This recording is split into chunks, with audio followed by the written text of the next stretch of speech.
Fujifilm has launched the Instax Mini Link 2 smartphone printer that turns your smartphone images into Instax Mini Prints. This includes the addition of the new Instax Air feature, which allows to draw and add graphics in the air and apply the effects directly to the printed image.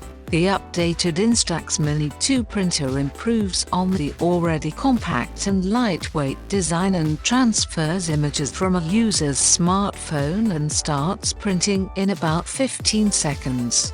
The new printer can support continuous printing and is capable of producing about 100 Instax Mini Prints per full battery charge. The Instax Mini Link 2 app has 2 new color modes and a variety of new design frames that can be placed onto any selected image. The Mini Link 2 will be offered in soft pink, clay white, and space blue, and is expected to be available for purchase on the 22nd of June for $99.95.